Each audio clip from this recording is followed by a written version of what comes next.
Fourth exercise lateral rows with resistance band. ఈ resistance బ్యాండ్కి 2 కాళ్ళు కూడా 1 ఫీట్ డిస్టెన్స్లోని రెసిస్టెన్స్ బ్యాండ్ మీద నిల్చోవాలి.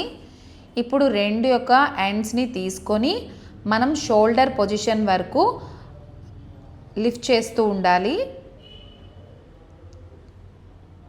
2 పామ్స్ కూడా ఒకదానికొకటి ఎదురెదురుగా వచ్చేటట్టు ఈ రెసిస్టెన్స్ బ్యాండ్ని పైకి పుల్ చేయాలి.